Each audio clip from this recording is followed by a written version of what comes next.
If anybody is already in chat, I'm just getting stuff set up. We're going to start the meeting with Rexy in pretty much right at 5 o'clock. So just hang in there and we will get started in about 15 minutes. All right, thanks.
What's up, everybody in the chat already? I appreciate you being here. You know, I'll always start early so I can set everything up. I'm sure there's a better way to do this. I just haven't figured it out yet. If everybody can hear me, just let me know in the chat, please. That would be awesome. I know it's like a 15-second or maybe even a 20-second delay, so I will wait for your replies. What's going on, Fire King? What's going on, Ryan? Natty the Coder. I am a truck driver / heavy equipment operator, but yes, I have DJ'd quite a bit over the years. What's going up, Flat? Dyson, what's happening? Sound is good. All right, appreciate that, Fire King. All right, so we are going to be talking to Rexy, who is a TerraRebel, but we are not going to be talking about the TerraRebels today. We're going to be talking about something else, a new project that he and a couple other guys, Edward Kim and Marventus, have started called TerraCVita. You can see it on the screen. And basically, if you don't know about TerraCVita, it is kind of a hub. It's meant to be a hub for pretty much all things LUNC. I'm going to let Rexy explain it when he gets in here. And that's probably going to be about in another 10 minutes. So if y'all want to chill, hang out in the chat amongst each other, go get yourself a drink, smoke a cigarette, whatever you want to do. We will be back to y'all in about 5-10 minutes, whenever Rexy gets in here. All right, thanks, y'all.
Hello, hello, Rex. Can you hear me? Can you hear me? I can hear you. I can't see you, but I can hear you. Oh, well, it don't get any better if you can see me. I bet it does. Just hang on. Let's have a look at it. Oh, Sure, take your time. got that many things happen. There he is. Oh Let me my put some more goodness. lights on it.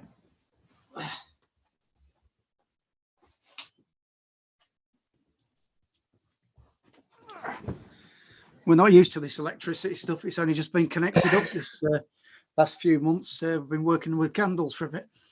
Is that right? So that everybody in the chat knows. Oh my goodness. So everybody in the chat knows, me and Rex have been chatting, online through Discord, sometimes voice chat for months now. This is the first time I've ever actually seen Rex. Rex, have you ever watched the movie Jaws? I don't look that bad, do I? I'm sorry? I don't look that bad, do I? Do I look like a corpse? corpse? No, you know the guy, I don't know if you ever saw it, you know the guy who ran the boat who was hunting for the shark? That's who you remind me of. As soon as you came on, that's who I thought of. So funny. How you doing, man? Yeah, I'm doing fine. Thank you very much. It's good. Yeah, it's good to see. Yeah, it's unusual, isn't it, when you talk to somebody kind of sort of face to face. It's kind of COVID's hit. I mean, it's absolutely changed the world, isn't it, in terms of how we communicate. I can remember about 5 or 6 years ago when I worked for a firm and was introducing agile working and all this kind of stuff, and I thought, that'll never work in a million years. I like to sat in the office with my team. But it's amazing what you can achieve with it, isn't it? Yeah, it really is. It's a marvel. You are extremely busy all the time. So I appreciate you taking the time to be here. I've been working on getting you on here for a while now. So I really do appreciate it. I already kind of, introduced to everybody what we're going to be talking about today. I don't really give them too many details about it. I was going to leave that up to you. But if you could, for those who in the chat or who are going to watch us who might not know who you are, and I think everybody probably knows who you are, but for the heck of it, why don't you, if you could, introduce yourself, tell everybody what you do, what your background is, and then we'll get into TerraCVita a little bit, if that's all right with you. Okay, so how much of a summary do you want? As much as you want to give me. I know sometimes I got to rein you in. Yeah, get your pillars out then.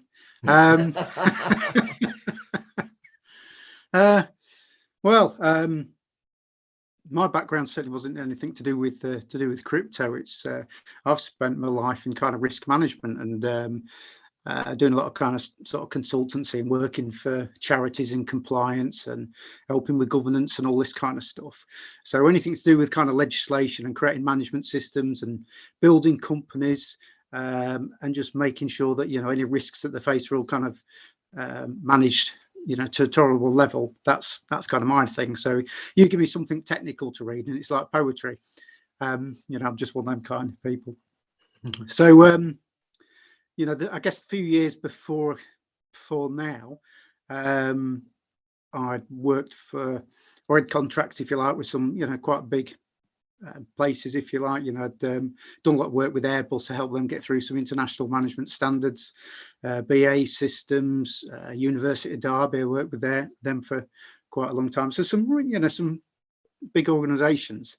So I guess as part of that, when COVID kind of hit, bear in mind the kind of background, I helped develop the international community, or help the international community develop a standard to help them manage COVID within organisations. So something that I used to volunteer for, and I've kind of had to put it into abatement, for the last year or so, was I was technical advisor for the British Standards Institute, and we held the secretariat for the International Standards Organization in terms of setting management standards. and Wow. that's just, like I say, that's my hobby type stuff. So I don't know that much about crypto. I didn't back then, but I know how to organize businesses and make them successful and compliant, and be able to compare them to other businesses and meet standards and things like that. So anything to do with organizing and planning and legal compliance and all that kind of stuff, I find that quite, well, maybe pleasurable is the wrong word, but comfortable is maybe a better word. Yeah, it's your thing, sure. So then kind of more locally, or recently rather, I kind of found myself in the lunar situation, if you like. I only really got into, well, I say I only really got into crypto. I got too bad a sense of humor. I've been playing Monopoly for years, but it's our family game.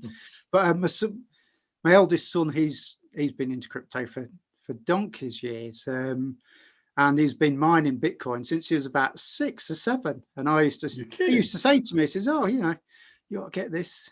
And I used to think, "Well, you're just wasting your time, mate." And I used to say to him, when you go down the road and you get some bread with it, I'll be interested. And he used to mine, and he used to use it for buying games on Steam. And I never really thought they were of it. And as things went on and on, he kept kind of proposing the idea to me more and more, and then asking me to lend him some money. And I used to think, I don't understand it enough. I may also chuck £1,000 out the window. I guess that's elementary burning, isn't it? So how did he do with it? Is he like ridiculously rich right now? Or? No, he just had a lot of games, I think. Okay. Yeah, because that's what was, because we're talking, like I say, when he's a real young kid. It's in fact, he could start a computer up and he could operate it before he could even talk. As long as he used to help him onto the seat and tell him which buttons to press, and he'd be away. So he's a clever chap like that. Yeah. So moving forward, when Russia decided that they wanted to make a mess of the world, which that's just my opinion, I guess. I think it's everybody's opinion, but that's fine. Yeah. I kind of back then I was really into my fitness and keto diets and all sorts of stuff. In fact, I was just about to write a book on keto just before I got into Lunar. I was doing all my research for it because I love my fitness. It's for my 50th birthday, I wanted to get my 6-pack back and stuff like that. So I got down to under 5% Nice. fat, and I can tell you, crypto is fantastic for curing fitness. It's yeah. It's we might have created a deflationary coin, but we've created inflationary people. It's yeah. I mean, if I'm not in the chair of a machine or my truck, I'm in this chair. So it's like, oh my goodness, I haven't seen a 6-pack in I don't know how long. Yeah, well, I think I've got it. It's well protected, I think. It's yeah, I guess. But, yes, I mean, I've got a full commercial gym at home, and I used to have a professional trainer and that type of stuff. And that was kind of my 50th birthday present, if you like. So I kind of worked on that. I'm not going into all the details why I was kind of concentrating that in this kind of call, but I know we've kind of chatted about it. But as it happened, my trainer, his fiance was Russian, and she lived in Moscow, and she'd sold her house or flat, if you like, and she couldn't get her money out because of the sanctions going in against Russia, and was kind of chatting about it, and we used to get on really well. And as we was kind of chatting about it, I said, "So how are you going to get your money out then?" And he says, "I'm going to do it. I'm going to get some Bitcoin." So we'll buy Bitcoin with that, and then we'll sell it over here, and we'll turn it back into sterling. I'll turn it into sterling. And I thought, that's an idea. I thought, been hearing about crypto for such a long time. And I thought this could be where it really takes off as a more of a legitimate currency, let's say, mass adoption. And I thought, if in Ukraine, if they're kind of struggling as well and stuff, and problems with banks and financial systems and internet going down and so on, I thought, it could really take off. So I started getting involved in crypto, and I was doing some investment and bits and bobs like that, and monitoring the kind of markets and trying to understand them. And I thought I'd come up with a bit of a kind of strategy, if you like I suppose we all do when you first start, don't you? And I thought, well, this is working out. And then as obviously as I got to know more and more about it, I just realised it was in an upwards trend, and I was never going to lose anyway. But well, at that point, so so you haven't been in yeah, crypto that long, actually, right? I mean, no, if that's what I'm hearing, it's not been that long for you at all. no, it isn't. Well, I think a lot of us it, and so what I actually did, it's maybe we'll mention it. It's I'd what my eldest son's. Sorry, go on. No, I mean, we have to have this whole conversation kind of tiptoeing around some things, and I'm just curious as to how we're going to get around them. But that's all right. Go right ahead. What were you going to say? It's well, I at that point, my eldest son is he's got cancer. Well, hopefully hopefully we've got him sorted out with it. And yeah, I remember. So I essentially took best part of 2 years off to support him, and he just, cutting long story short, he'd come home from university, he'd lost 30 kilos in weight, and there's no exaggeration. I mean, bless him, he looked like a walking dead man. Wow, it's kind of a bit difficult to explain really, but anyway, a few weeks later, he's in hospital for refeeding syndrome. Then we at home, he had a seizure in front of me, and we found out he got a brain tumor, and he ended up with brain surgery, and the tumor had spread to his spine as well. So we had full body radiotherapy, well, not full body, but spinal, cranial, and then chemotherapy for the best part of a year. So we did about well over 20,000 miles driving him to and from hospital, and it's full time. So that's something else that got me into crypto, because I thought, well, if I can just make a few bob a day, I can kind of look after myself that way rather than burning through kind of savings, and kind of support him. And it's been it's quite a journey, because the therapies that's kind of affected his ability to walk. So it's working really hard on that. He's putting a hell of a lot of effort, and I'm really proud of him. It's a massive thing is fighting, and we're going to knock the hell out of it. So anyway, kind of the link here is that when Luna crashed, I was developing my kind of trading strategy, and I was looking at things that went down a lot one day and just trying to pick up trends and trying to understand things. And anyway, I backed Luna, and I ended up backing it down to 8 zeros. And then I thought, crikey, it's don't think this happens regularly, does it? I don't know. I mean, it's the first time I'd certainly seen it. Yeah. So then I thought, well, I better really start to understand this. And I can remember sat there at 4:30 in the morning, watching it at 8 zeros and thinking, now what happens? Because it had been at 8 zeros for a bit, and I can remember having a cup of tea and watching it and thinking, what do I do? And then it got to 1, and I thought, right. And then over about 15 or 20 minutes, it kind of went up to 3 to 4 and so on, then back down to 2, and eventually it got to about 8, and I thought, this has been traded, I reckon. So I ended up sort of buying some at 6 zeros and 5 6, that type thing. It wasn't a lot, because I'd pretty much chucked everything at it on the way down. It's so anyway, so then it kind of recovered a fair bit, and it's very, really fantastically interesting kind of day. I mean, it's absolutely terrible for so many people. I mean, people have committed suicide, lost their homes, and all sorts of stuff. I mean, I'm really lucky. I mean, I lost a fair amount of money out of it, but compared to some people, I mean, I'm it was a near miss for me, if you like. So tying these stories in, and the decision to kind of fork the chain, I thought, well, if it starts from scratch, I can I know what happens when it starts from scratch, because I've been there at scratch, or what I thought. So I can remember connecting up with BitTrue, because that's where Luna version 2 was going to be kind of launched. I can't remember the date. Was it May the 28th? I can't remember now.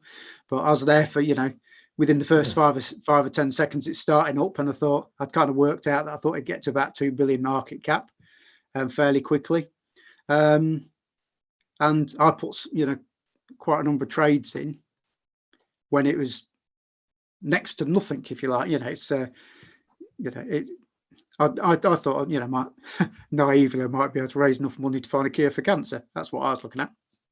So but anyway, they didn't honour my trades, which I was a bit disappointed about, but anyway, there you go. So I was looking for legal recourse, if you like.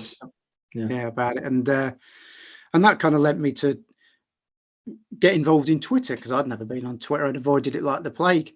And then, from then on, I got more and more kind of involved in things and trying to understand why certain things happened. And that led me to get involved with the TerraBels, if you like. I was kind of sort of dropped in there because my kind of business experience and that type of thing to kind of pull the devs together. And it's a remarkable group of people, really are. That for an amount of people that essentially just, certainly in the early days, kind of stumbled across each other through various kind of means, but to all have an absolute shared vision that because everyone's a volunteer, that was going to do everything that we could within our power to try to make things right. So if you're going to create an organization that's effective, you need people in lots of different roles, don't you? Just like any other kind of sort of business. You can't all be the film star, can you? Someone's got to hold the camera, that type of thing. So that's the part that I played. Did a lot of stuff behind the sort of scenes and helped kind of build the organization and so on. And then so I was in the steering group for quite some sort of time, and then we kind of sort of evolved as an organization, and we kind of developed more of a democratic kind of sort of model for kind of leading it. But while all this was going on, I was always thinking in the future, because of risk management. You practice something called horizon scanning. You don't necessarily just look for the next step. You look for the ones that, or try to predict the ones that are coming up ahead that are pretty significant, so that you can do something about them. And I kind of looked at it and thought, well, in terms of the burn tax that was hopefully going to get implemented, obviously everything's down to governance proposals, isn't it? I thought, well, tax is great, isn't it? But if you ain't got anything to tax, then you're not really going to be burning a great deal. And I thought the major thing that the chain would need, once the core development was kind of sort of done, was the utility. So I set up TerraCVita so that we could analyze the chain, kind of research or understand what's actually there and what isn't there, see if we can help any kind of dApps out in any kind of way, or at least give them insurance, and essentially help rebuild the economic element of the chain. You need a use case, don't you? It's all right having a fantastic set of monopoly money, but if you ain't going to use it, what's the point? And I think something that Terra did kind of help promote was a really good thriving ecosystem.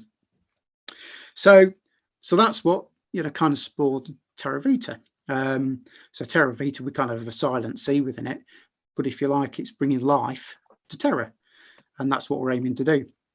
So that's how we ended up with TerraVita being formed, and a couple of my sort of colleagues who was within TerraBels as well, thought it was a real good sort of idea and wanted to kind of support it, because it enables us to do things that we couldn't do kind of previously,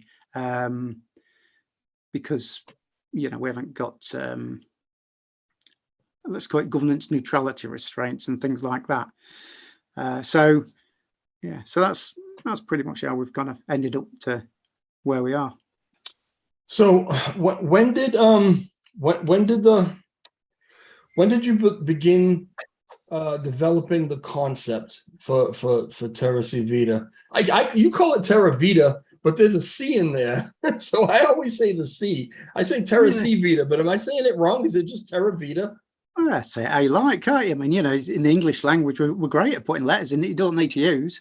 It's I mean, for anybody learning it, it must be a nightmare.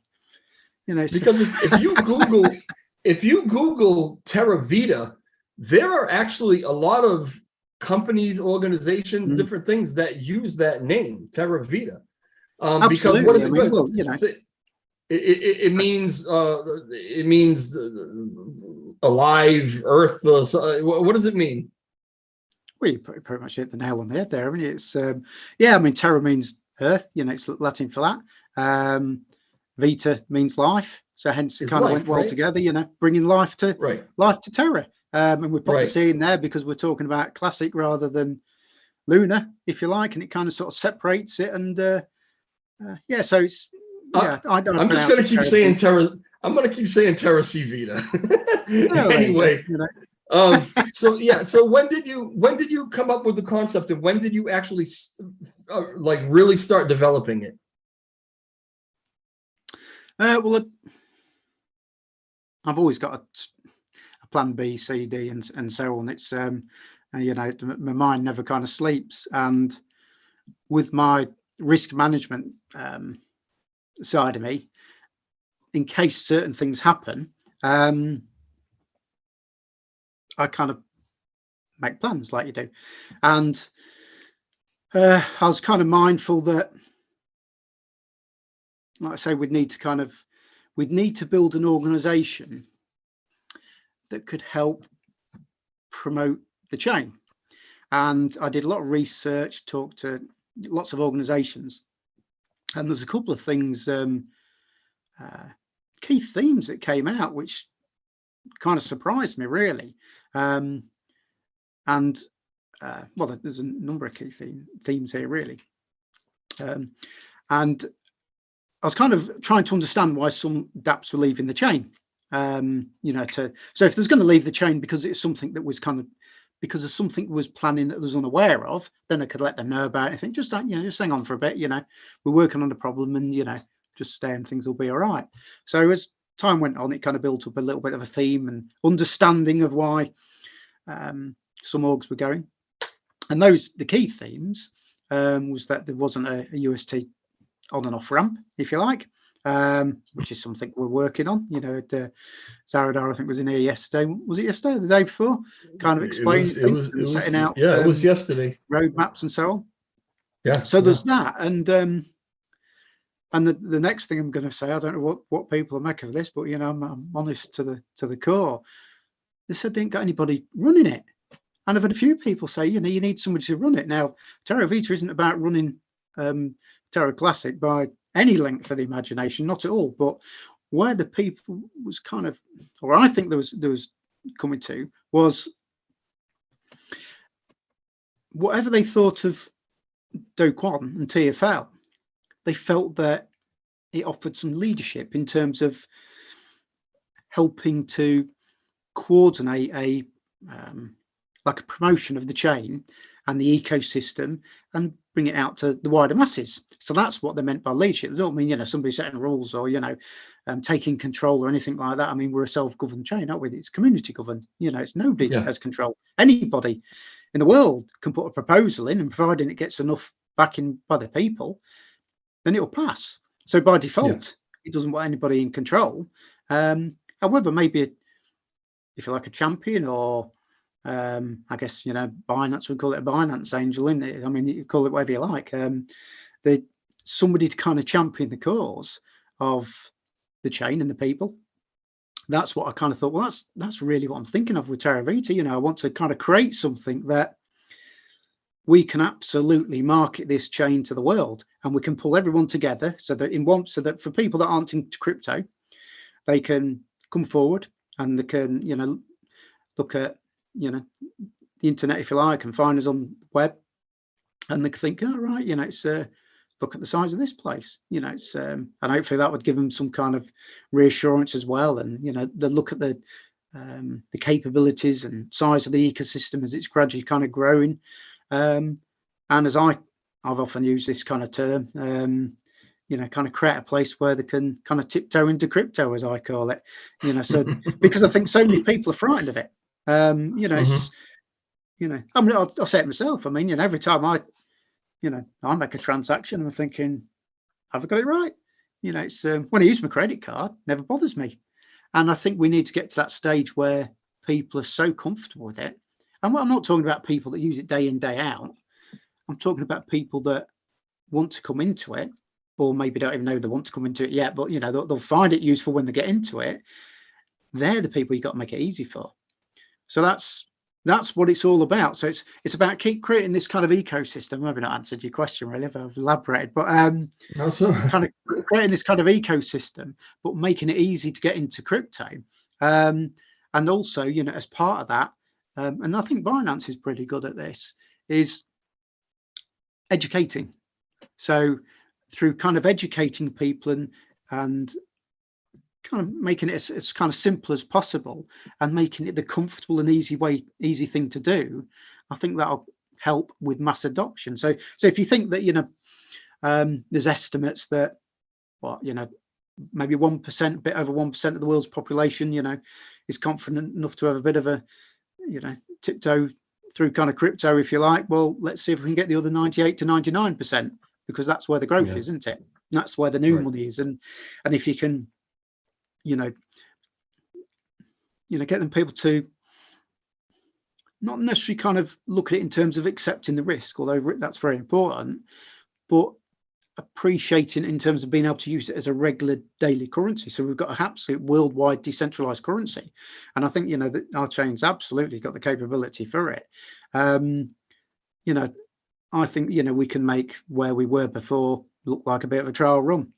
You know, it's, I mean, you know, with my colleagues in, you know, TerraBels, if you like, we've got some fantastic brains there and fantastic commitment, and people doing it for the right reasons. So, you know, you kind of marry that up with what we can do in TerraVita. I think, you know, there's good opportunity. Well, say with TerraVita, I mean, you know, in terms of Lunar Classic as a community, TerraBels is just a very small part. TerraVita is a fantastically small part. It's a massive community, and if you can draw that together, well, you've got one hell of a voice, haven't you? And I think that's what it's about. So yeah, TerraVita is you, Dr. Kim, Edward Kim, yes, yeah, and Marventis. that's right, yeah. Is it pretty much just? There's a few others as well, yeah. There are a few others, but the main guys or the co-founders, whatever you want to say, are pretty much you three. And that doesn't mean that we're any more important than anybody else, by the way. It's you know, it's very much a team effort, and you know, that's how we kind of how we've kind of sort of set it up. So you know, you know, everybody's involved in deciding the kind of way forward, if you like. However, ultimately, there's us three as kind of partners. So we kind of tried to marry together what we thought was the best of a DAO and the best of a traditional business to create something that could actually make a difference, because that's what it's all about. If you've got the opportunity to try to make a difference, let's see what you can do to, you know, to make that kind of happen. And one of the problems that we kind of felt with having a pure, when I say DAO, you know, it depends how you kind of sort of set them up, but in the early days of trying to create something, you need decision makers. You need people that are absolutely going to take responsibility for what needs to be done, and you know, and drive that forward. So essentially, within TerraVita, you know, those of us in there are people that wanted to make a difference and wanted to actually do things rather than talk about doing things, because you know, we've kind of experienced many of those. So that's why we kind of ended up in this group. So yeah, so there's us three, but there's others as well. So Rex, all right, so let's spell it right out clear, as far, because I still don't know that everybody in the chat really understands what exactly TerraVita is. Okay, you had told me one time that and I don't remember exactly your words, but you said basically the goal of TerraVita is to promote everything LUNC. Absolutely. You just really, you want to use this platform to try to get the word out to as many people as you can about LUNC, people who are already invested, everything that everybody that has anything to do with LUNC, you would like TerraCVita to be kind of the hub, right? The portal where anybody can come and find out what's going on with LUNC. If people who aren't invested in it yet want to know about it, they can come to TerraCVita and learn about LUNC. Yeah, learn about it through TerraVita. Do I have all that right? I mean, that's pretty much the goal, right? Okay. Yeah, absolutely. Yeah. So right now you have the Twitter, which I had up a little while ago. You've got the Discord, you've got the Telegram. Is there an actual website? I mean, where at this point are people going to get on TerraVita? Okay, well, it's with the people within our team. What we decided to do is the people within our team actually contribute a lot within the TerraRebels. So Ed does front end work. Marv does front end work. We've got designers and so on in there as well that work with websites and so on. Ed does the core and so on. We all kind of contribute to that. So we decided to put it kind of on hold to help put hands on kind of deck to develop TerraRebels, if you like. However, you know, we've kind of helped them get to the stage where, well, kind of move on, if you like. So that's why we've kind of put it on kind of pause, really, because we kind of prioritized the risk elements and thought, well, that's in the short term the better strategy. So moving forward, you know, we will be developing a website and our own kind of version of the Terra Station, and doing many things, you know, probably creating a DEX and marketplace and all sorts of stuff, you know, all built around this concept of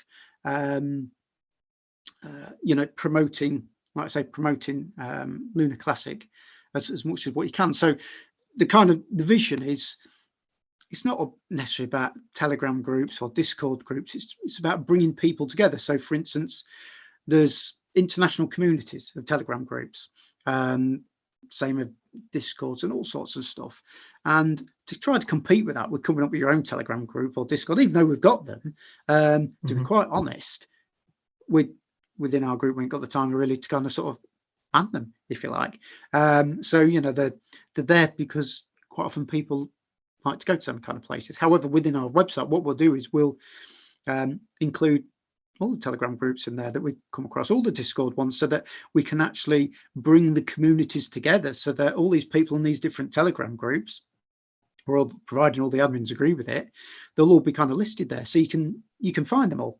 So actually you can see what size of community there really is. Because, you know, excuse me, apart from identifying wallets and unique users and things like this, it's very difficult really to understand the size of your ecosystem. And I'm a big believer that we've got a massive ecosystem in terms of community. And I often use the example that, or analogy, that it's a bit like you've had an absolutely thriving, you know, commercial estate, and somebody's turned around and turned the gas off. So everybody, all the customers are stood around there thinking, well, I've got all this money to spend. What the hell am I going to spend it on? And then some of the shops are thinking, well, I don't think the gas is going to come on, so we better leave and go elsewhere.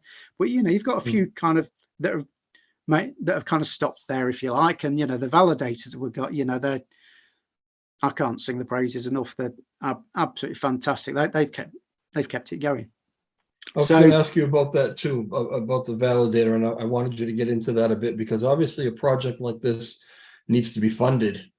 And so you guys have linked up with a validator, and I believe at some point are moving into your own node, right? Your own validator. Is that am I remembering that correctly?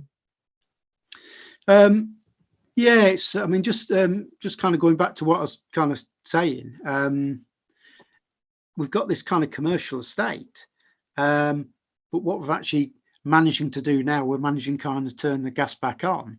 So essentially you've got all these customers, haven't you, this massive Lunar Classic community that's saying, come set up your shop, you know, we're ready for you. You know, now how many business situations do you find where actually you can start up a business and they're queuing up outside the door to use you? You know, saying, come on, mate, you know, I want another shop now. I've been to this one. And that's where we are. I mean, it's kind of unprecedented, isn't it? So, you know, I kind of feel that within TerraVita, you know, we can help promote that opportunity to the world. I mean, I think it's pretty unique within business. So Yeah. yeah. So yeah. So Yeah. moving on to, you know, kind of funding it. I mean, we're all kind of volunteers, but when you're kind of looking at a business and you're looking at something that wants to make a difference, you've got to be there for the longer run. And as part of that, you've got to have a sustainable business, which means it needs to be financially supported. So we kind of looked at various kind of opportunities and ways to do that. I mean, we've had a funding wallet, you know, a donation wallet for quite some time, but we didn't really kind of promote it because, well, we didn't kind of want to promote it because we kind of wanted to pick a kind of time, and if you like, but you know, we've had it for quite some time. So so we looked at that and thought, well, is that sustainable? Well, no, donations aren't sustainable, because you know, they're very fickle. Apart from that, you know, I think people deserve to have something for their donations. So in the early days, what we looked at was thought, well, maybe we can use merchandising. So we set up a shop for creating merchandise, and we kind of thought, well, how would we actually use them profits for good? And we kind of spent some time, you know, making sure we got this right. So what we did, we set up a mechanism to enable them to be, you know, passed out kind of fairly, which I'll come on to in a minute, if you like. So there's various things that we thought about, and the other thing was something like a validator where people can state, they can get their interest, and you know, we'd take a cut of it and we'd use that to basically support ourselves in terms of being able to do this, you know, pay for any kind of infrastructure or anything like that we need, and then, you know, if there's any kind of sort of surplus there, that, you know, we'd kind of use that to help support, you know, new projects coming on and things like this. So there's, you know, we're not exactly nailed to the mast in terms of setting an absolute fixed plan of how we're kind of financing it, but you know, that's pretty much the kind of way we're going. So in terms of the validated, you know, I'm a very ethical guy, and we kind of thought that we wanted to be in there and as an existing validator early on, because we're still in this situation where no validators can come on, I think, till the 25th or 26th of October. However, we thought, well, we could buy one, but then I don't know, it didn't seem ethical to me that you've got these people that had supported our chain and essentially is going to whitewash their name and stick yours on it. To me, that's you know, more like despotism, if you like, and dictatorship rather than democracy. So what we decided to do, we teamed up with High Stakes, because there was existing validator and that supported us, and that was, you know, some of the main criteria for choosing them. And you know, there was unsure whether it's going to stop around and what have you. So we thought, well, you know, if we can help them survive, if you like, or certainly on our chain, and you know, we can kind of form a partnership with them, then you know, that kind of gets us on an existing validator, and it helps keep them on. And if that can help keep that validator on the chain, while still, you know, publicizing themselves, then it just felt to be the right thing to do. So you know, so we've got, you know, a partnership with High Stakes and the fantastic people to work with. You know, it's not the only validator we've got a partnership with, but the other ones for a slightly different purpose. Right. Yeah. I've learned more about validators in the last 4 or 5 months than I had ever heard of in my life. And I think that, you know, I guess I knew that they were used to run the chain, govern the chain, and maintain the chain.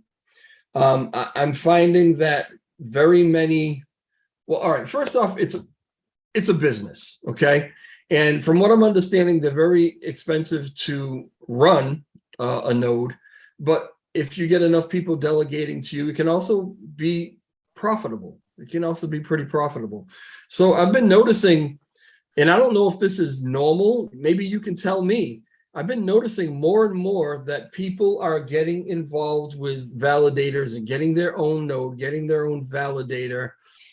Yes, to help support the chain, but also as a means to supporting some other project or app or utility that they have to run within the chain as well. So it's kind of like a big circle. You're making money, but you're using it to do something else that benefits the LUNC. I've been seeing that kind of happen more and more, and I never really realized that a validator could be used for that. Is that a common thing? You can nearly say it's a circular economy, can't you? Yeah, that's what it seems like. Yeah.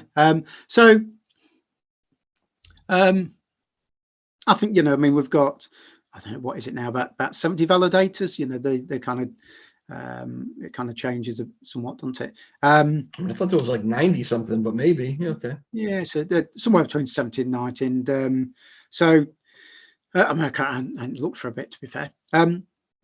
So some validators, they will be part of bigger organizations that have got, no end of validators on all different kind of sort of chains. And there'll be some that are just specific to this chain. So you've got some big players like Orion and All Nodes that have got interests all over. I mean, All Nodes is just absolutely, well, it's in the name, really, isn't it? I mean, you couldn't have a better name, could you? It's all the nodes, isn't it? Yeah. So that they can afford to do things such as 0% interest rates and or commission rates rather, and things like this. However, ultimately, as you pointed out, it's for many people, especially the smaller ones, it's a business, and just like with high stakes, it's a business. And if people don't make an income and you're running at a loss, because to have a validator costs you money, it's a piece of equipment you've got to maintain. And it's not just that; there's a hell of a lot of work goes into it. If you want to do it properly, it's not just having a computer in your back bedroom or in your garage or something like that. It's a very responsible thing to do. You've got absolutely no end of governance proposals that you've got to read through, because this is about providing governance and security to the chain. So it's not, like I say, just about, well, if you do it right, in my opinion, it's not just about kind of hoping people delegate and collecting a portion of their rewards, if you like, through commission. It's about reading all them governance reports and trying to understand what's the right thing to do for the chain. Now, obviously, the more validators you got, in theory, I guess the more different perceptions of opinions and ideas you're going to get, and you end up with people voting in different ways. And if you've only got very few validators, there's more potential for you to get somebody that's maybe not got the interests of everybody else at heart, if you like. And that's one reason why, when we kind of as a chain, if you like, approved the code to go through, we kind of limited it so you could only have 20% delegation, if you like, to one particular validator. In theory, if you need 66% to kind of make a decision, you need 4 validators if they've both all got 20%, don't you, to get that to go through? Well, my maths anyway.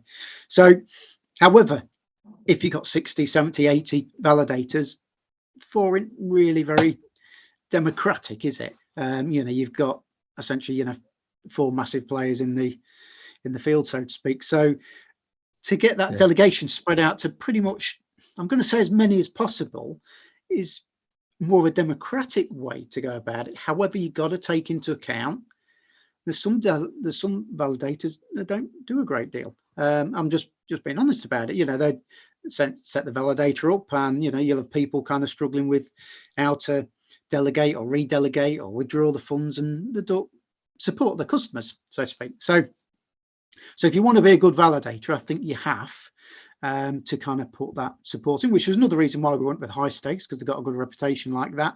And we just didn't have the resources to look after our customers. And isn't that what we're all about? We're all about creating this community and looking after it as much as what we can. And that means looking after each other. So in my view, there's a responsibility there. So as part of the validator being a kind of a business, the more that you get delegated to, if you like, the more commission you could possibly make, provided you're not at 0, but also the more work you're going to have in terms of looking after the people that are delegating to you. Yeah, because I guess that's you kind of touched on it. I guess that's the thought in my mind where I wonder sometimes. I'm a skeptical guy by nature, in that you just said that sometimes you have validators who aren't necessarily looking after, the delegators the way that they should, and really be, taking the job as seriously maybe as they should. Those aren't the words you use, those are my words, but I mean, that's kind of the gist I got from it. And so what I'm thinking about, because I keep hearing, it's like, all right, I've got a project that I want to develop. And this isn't directed at you guys. I'm just saying I've been hearing this more and more. I've got a project that I want to develop. I want to get it on the chain. It's going to help LUNC. It's going to do this. It's going to do that. But we need to fund it. Oh, I know. Let's get a node. Let's become validators. That'll fund it. Almost like it's a second thought or a means to an end, as opposed to, I think I would be more comfortable if a lot more people wanted to be validators just to support the chain, just to do that validator job, and if they made money while they're doing it, that's beautiful. But doing it as, like I said, a means to an end to support something else makes me wonder how many of them are really in it for the right reasons. Does that make sense at all? I suppose it depends what a right reason is. I mean, I'll give you an example. It's which this what I'm about to tell you is, I've told you this before, but it kind of makes me chuckle, because it's absurd from some perspectives, but from other perspective, it's just just really sweet, really. But so many of my colleagues that I've kind of worked with and met, and like I said, heard some fantastic stories, met some remarkable people over these last few months. We never talk about who's invested what and how much, and about being paid or anything like that. It's if any of us actually kind of discuss with each other that oh, we're going to make a bit of money out of this, you nearly get thrown out of the conversation. It's and when you and then when you kind of reflect on it, you think, well, we're in the business of it. We're in the business kind of making people a lot of money, aren't we, really? And creating this economy that's thriving to support families and all sorts. So yeah, it always finds me quite ironic. But so in terms of answering your question or developing it in terms of what is the right reason, I don't think there is a right reason, is it? There's maybe some good reasons, and I think a good reason is helping provide stability and the foundations for a chain, so it's secure and stuff like that. I mean, that's a good reason, isn't it? Providing a place, if you like a bank, where people can go and stake the money and they can get some interest for it, and by vesting it there, if you like, well, not vesting, sorry, by staking it there, then that kind of ties it to the chain, which gives it extra kind of security. That's a good reason, isn't it? But then, is it not maybe a good reason that you maybe give people the opportunity to invest, if you like, through delegating, so that their a portion of their rewards can go to a good cause, such as maybe helping regenerate the chain, which might raise the price. And if you want to look at economically, if it raises the price, then their rewards are going to be worth more, aren't they? So there's lots of reasons. I mean, is it wrong to go to work to earn money? To look after your family. I mean, that's a good reason for some people. So, right. But I kind of understand where you're kind of coming from. And so in terms of if you to use validating to raise some money to help support maybe another project, whatever that may be. I mean, it could be a charitable foundation. It could be you're running an NFT business or something. You just need a bit of help kind of getting off the ground where you can make that successful. I don't see a problem with that. I think providing when you run a validator, you understand the importance of it. I guess that's what I mean. Is that I just hope that these people that, like I said, kind of do it as kind of an afterthought or a means to an end. Really, I've got this project. I've got project ABC, and how am I going to fund it? Well, I don't know. Let's do a validator. That'll be a great way to fund it. I just worry that they are also really taken into account the seriousness of being a validator and what that job is, and giving it equal attention, and not just like, oh, you know, let's get people to delegate. Look how much money we can make to do this other thing. No, can we concentrate on the chain? And then if you're making money doing that, and we appreciate it, doing these other things, I don't know. It's a matter of list and priorities. Excuse me 1 second, because I have to respond to something that's going on in my chat right now. We have this gentleman named Richard Awad. I don't know that that's his real name, because I think of what his nickname might be, and that's a little funny to me. But anyway, he has been in the live chat with Matthew Perry for as long as I can remember. And this man, he owns 9 businesses, he told me. He does quite well for himself, and he makes sure that he takes care of us now. So I just got I just got super chats available on my YouTube stream, and this man just sent me $100 super chat. So I have to acknowledge that, because Richard, I don't even know what to say to that. That's unbelievable and appreciated like you wouldn't believe. So his chat was, DJ Trev, you should be YouTube rocking. You get to the bottom of everything. LUNC, LUNT, Shiba, Luffy. Your videos are amazing, brother. Thank you for what you do for us, brother. Thank you, Richard. And thank you to everybody actually in the chat. But that is just, I don't know. Like, I really don't know what to say to that. It's humbling to me that somebody would actually appreciate or show their appreciation in that way. So big love to you, Richard. Big love to everybody else in the chat. I appreciate it. I'm sorry. It just threw me off, because I all of a sudden saw this big red box come up beside me, and I'm like, oh my goodness, I know what that is. Well, it's good, all because right. red's normally a bill, isn't it? Yeah. I don't. They should have been green, I guess, right? Yeah. Anyway, thank you everybody in the chat. Thank you, Richard. Thank you everybody. Thank you guys for being here and listening to me and Rexy talk about TerraCVita, because he's told me so much about this project, and I'm so impressed with what it is, and just the concept of it. You know, really wanting to be that hub and wanting to get the word out to everyone. That I drove him crazy to come on. So I thank you too, as much as anybody, for coming on and telling us more about it. Okay. So we're talking about validators. We're talking about TerraCVita. There was another little project too that was kind of working in conjunction with TerraCVita. Did you want to chat about that at all? Another acronym? Yeah, we're good with acronyms, aren't we? It's yeah. Always makes me chuckle, acronyms, because everybody's got the same letters as a different acronym, haven't they? Right. Yeah.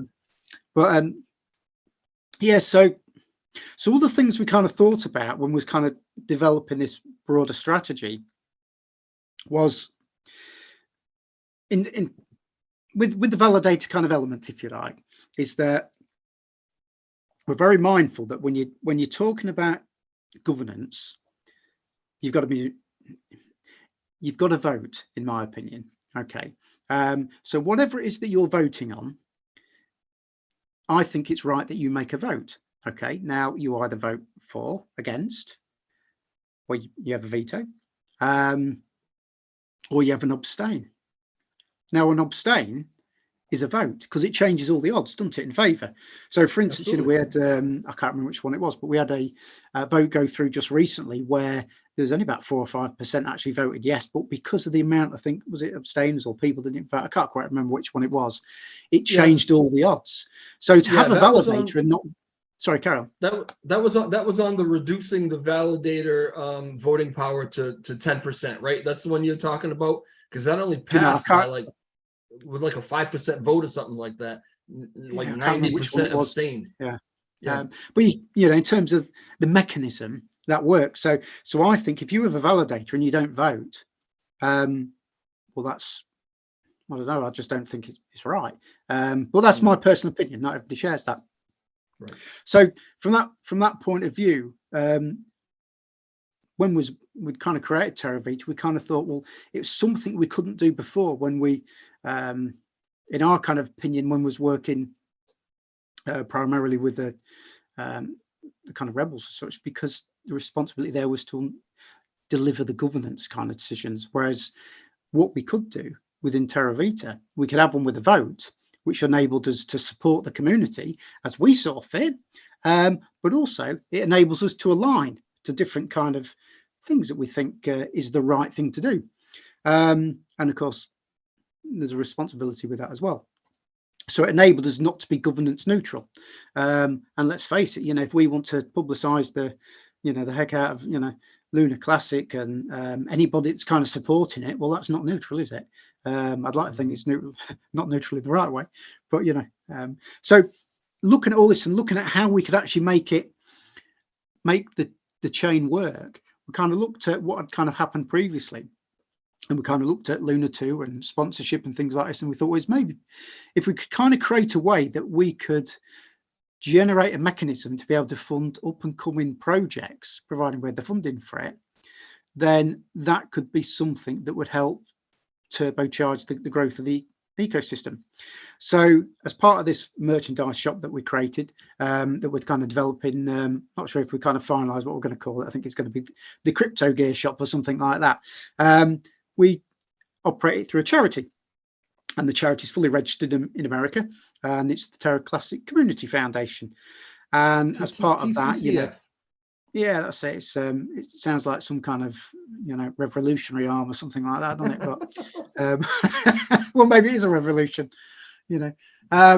So the point behind that, and it's set up, but we've not kind of really gone live with it as such, was so that we could use that as a vehicle to help kind of direct funds, if you like, that we kind of managed to raise to up and coming projects that just need that little bit of kind of sort of head start, because this is pretty much what they do on Lunar 2 and they used to do with Terra. They used to, I can't remember what they called it, but kind of little like sponsorships and things like this. So so that's something that we've got up to kind of run alongside it. And we've got kind of 5 trustees there from across the community, and providing grants or proposals came through for kind of grants that we accepted and met the criteria, which is kind of based on education of the kind of crypto world and developing it. Then we could spread those out. But like I say, we're pretty much there with that. We're just kind of working through a kind of fair and transparent kind of grant award kind of process at the minute. So in terms of this TerraCVita, if you like, it's near like a little bit of an ecosystem in its own kind of sort of right. But so if you like, we've got the kind of validator, if you like, that can raise some money, give people a place to kind of invest so they can feel part of supporting the chain as well. That helps kind of sort of fund developers that are working on core, if you like, and educating and developing TerraCVita, if you like, and then all the people that are kind of working within it. TerraCVita is helping kind of promote the kind of chain, which hopefully brings more kind of dApps and people to it, and develops the ecosystem, which generates more people wanting to kind of stake and so on. As then funds kind of develop, we can kind of pass them out and filter them out through through the charity, hopefully as well. And if people want something memorable to kind of show their mates in the pub, they can have a TerraCVita hat or something like this, or I want a TerraCVita hat. If there's a TerraCVita hat, I mean, I gotta hide this sometimes. Yeah, maybe Hey, do a Rex, wig. I've got a couple questions coming through the chat for you. First off, Sean, thank you very much for that super chat. I don't want to be a guy who only reads super chats, but man, they come through with such color that just catch your attention. Okay. Ask Rex, if he's here for the long term. Are you here for the long term? Is TerraCVita here for the long term? Everything else you're involved with, are you going anywhere, or are you locked into this LUNC project now? Well, it's interesting you say that, because there's something else that TerraCVita does that I kind of set this up to do it, but I kind of didn't want to take any credit for it. So when I did it, it was kind of under that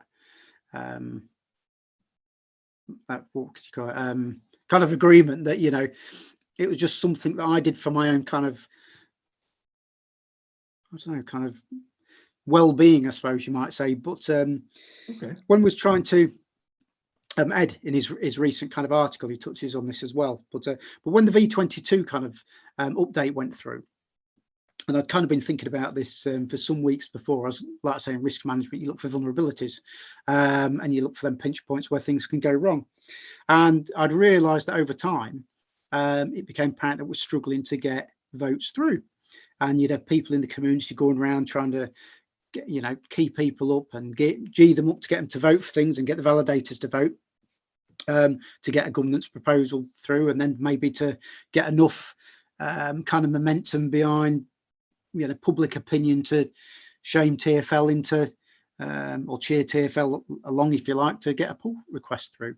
So yeah, over time, you know, there's an understanding that to host what you call the endpoints, the LCD and the endpoints for Terra Classic, it was mooted around that it cost 300 grand a month to look after it. And I thought, well, that seems a hell of a lot of, you know, I've worked on really big businesses and that pays a lot of staff. And I thought, you know, they must have some massive, there were absolutely fantastically massive computers there. Or somebody's got the maths wrong and, you know, they've sold somebody a bit of a monkey, haven't they? And so I kind of started to research and look into it and ask the question, well, what do you get for 300 grand? Because I can get a lot for it. And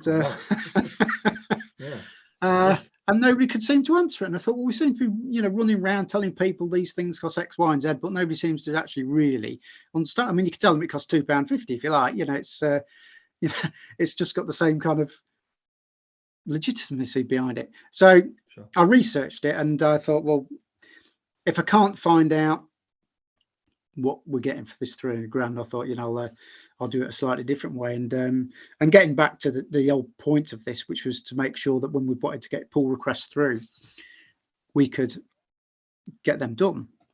And mindful that TFL had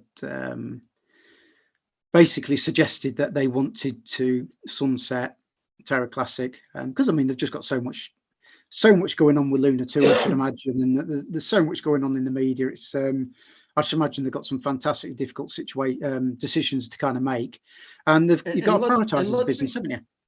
And let's be clear for everyone who's listening, when they say they're going to sunset it, that's a really sweet way of saying what? You're going to leave and turn the lights out. Yeah.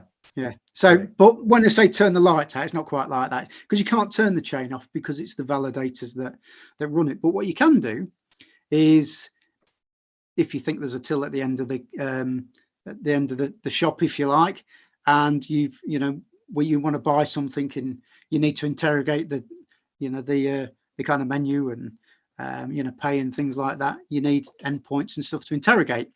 And the endpoints, which are hosted by TFL, are the ones that they would sunset. You know, if they claim they're costing 300 grand a month, you could understand it if they're not getting anything out of it. It's just basic business, isn't it? Might not be what we want to hear, but that's just reality. So I thought we needed to have a backup. So with TerraCVita, I set about doing that. And so in partnership with, All Nodes kind of provides it with us. And we've kind of got a backstop now, so that if TFL did pull the plug, which hopefully they wouldn't do it like that, and they'd give us some warning, you know, we'd be able to make sure that the lights are on. So from a chain point of view, it wouldn't affect anything, but what it does, it enables the dApps to carry on working. And if you haven't got dApps working, you haven't really got a proper ecosystem, have you? So it's about kind of saving that. So when I kind of say within TerraCVita, because I don't openly promote that we do this, because I didn't want to prompt TFL to turn the lights off. Really, every day that the lights are on from their point of view, it gives us another extra day to test it and make it even more robust. So that's what I kind of sort of not overly kind of promoted, if you like. So effective when you sponsor our validator, you are supporting the chain. No other validators paying for this. This comes out of my back pocket. It's as simple as that. Because I thought it's the right thing to do. And when I donate and provide money for charities and things like that, and effectively I looked at it that I'm being charitable. I didn't want people to say, "Oh, look, there's Rexyz, he's done X, Y, and Z." I just wanted people to think we're going around business day to day, and I can look at that and think, "Yeah, that's good, that, isn't it?" Because I just like to do the right thing. I'm a very ethical person, and so yeah, so actually TerraCVita is it's really kind of critical from that point of view. But it's something else, kind of just elaborating on that. It could be perceived by some that, well, if you're looking after the endpoints and the LCD, that are you looking at kind of taking over or something like that? Well, absolutely I mean, not. I'm glad you brought it up, because it was really just going to be my question. I had asked, I honestly didn't even know we were going to go down this road. I thought we were trying to steer away from this road, as a matter of fact, in this interview. But I had asked several people during an interview early on if basically you would at some point be looking to take over TFL, to take control of it. And you even said something a little while ago about TerraCVita maybe wanting to have its own TerraStation version. But the answers that I got early on were unequivocally, no way. We don't want anything to do with that. We're not trying to take over anything. We don't want to run anything. We don't want to be in charge of it. I mean, that's exactly what was going on. Well, here we are 5 months later, and we're talking about, what's going to happen if they sunset it and shut the lights off, and how much it's going to take, how much it's going to cost to, run the endpoints, and Ed's got a switch that he can just basically hit and shift everything over and pretty much do everything that I was told you guys did not want to do. So what's changed? When you say you guys, remember we're TerraCVita, and we're not. Right. Yeah, TerraCVita. I know. It's very tough for me. It's two different things. I absolutely understand that. Because that would potentially could be seen as a conflict of interest. But Sure. There's it's a very good question to raise, and I think there's a very simple answer to it. That you want a lifeguard, don't you? You never want the lifeguard to jump in and help you, but it's quite nice to have one there, isn't it? And so that just in case somebody does shout help because they're drowning, the lights have been turning off, you want somebody to pull you out, and that's what we're kind of offering, that kind of backup. However, it is only temporary, because what we want is probably over maybe the next year or something like that, when we get the kind of code sorted out, is that all these endpoints will be spread out over the whole chain, over the validator chain. So it's a truly decentralized chain. However, to get that run efficiently and effectively, we're just not in that position at the minute. And if we don't do this, well, we might as well go home, aren't we, really? So to answer the question that was raised, because I've took a long way to get here, haven't I? Am I in it for the long run? Well, I'm probably more in it for the long run than anybody else you can talk to, really, can't? Because right. I've kind of really put my money where the mouth is there. And I know there's a lot of responsibility with that, because I mean, I'm not a dev, I'm not a technical expert. It's my colleagues, Ed and Marv and others I work with, like Zaradar. I mean, they're just fantastic. The geniuses. Really put the geniuses in things that I don't know about, but maybe know some things that they don't. So on, it's you need that mixture, don't you, of kind of skills and ideas and so on. So so that's essentially what we kind of did. So it's something that TerraCVita does that isn't really the core part of it, but it kind of stumbled across doing because it's the right thing to do. However, as I say, you know, just because you've got the endpoints doesn't mean you're in control. It just means that you're providing that service. Now, you know, I know there was some discussion, and you know, there's quite a bit of FUD raised by some, you know, people that just didn't do the research very well, and you know, we know what FUDsters are like. You know, they'll just, you know, make something out of nothing because they like the limelight, in my opinion. But the you know, that was trying to take over TFL, and you know, was trying to sell the endpoints or buy them or some rubbish like this. Well, you don't buy them. It's open source. It's more of a curse than than an investment. It's an investment for the community, but it's just a pure cost for something like TerraCVita. We don't make any money out of it. You know, we're there basically providing, if you like, the till in the menu, but we're not the shopkeeper. You know, we're not the ecosystem that's making any money out of it. We're just got the bill, you know, to keep that shop running. But it's the right thing to do, and somebody's got to do it.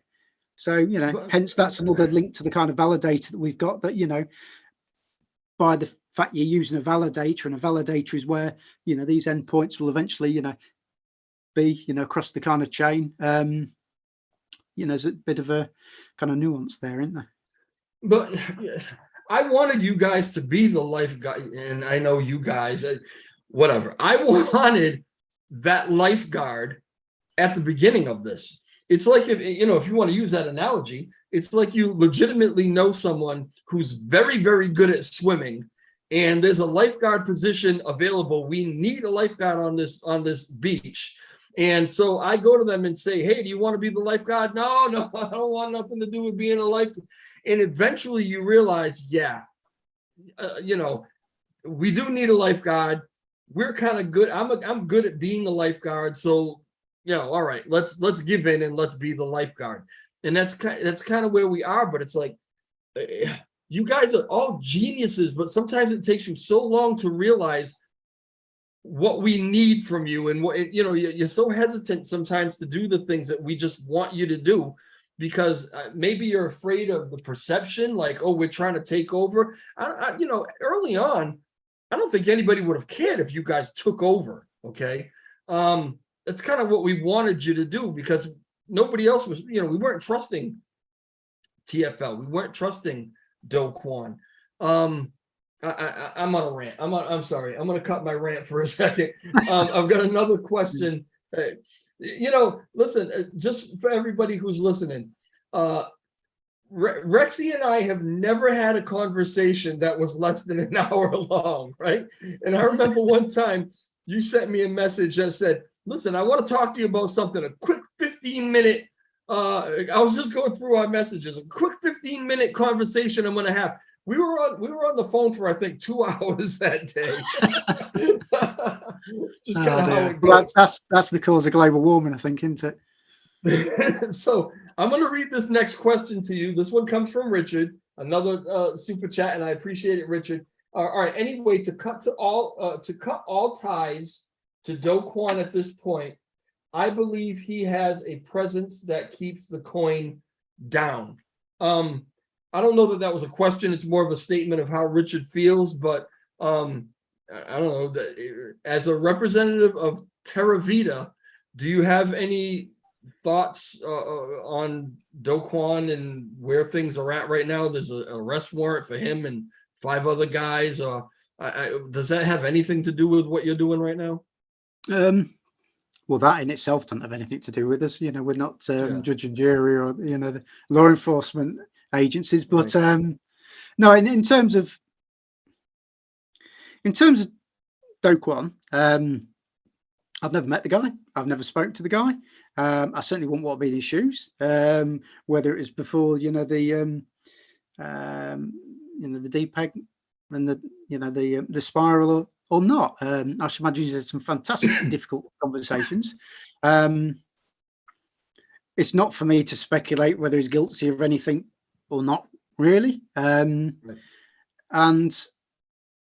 you know, I'm a very positive person. I always look at, or certainly try to look at, the things that you can actually influence. You can't change the past, but you can learn from it, and hopefully that can make you make better choices and influence things the way you want it to go in the future. So that's how I tend to look at things now from my point of view. Everybody's an influence. They have perceived influences as well, isn't it? I mean, people can do something quite meaningless, if you like, and people can read all sorts into it. I mean, this is, where, fraudsters start. I mean, even, we've got YouTubers like this, aren't there, that will take the slightest little thing and turn it into a melodrama, and, so sensationalism sells, right? Yeah, absolutely. It's so I don't know, rumor mining or whatever you want to call it. I don't know, a FUD mining, is it? And but so in terms of Do Kwon, sorry, yeah, I should imagine he's got some kind of influence, but it's probably influence that's in the minds of the people that are perceiving it. And I don't think there's any real influence there. I mean, the way I look at it is that, and that this is just based on my perception, it's not based on really any kind of fact, it's just my hypothesis and stuff. I think he was just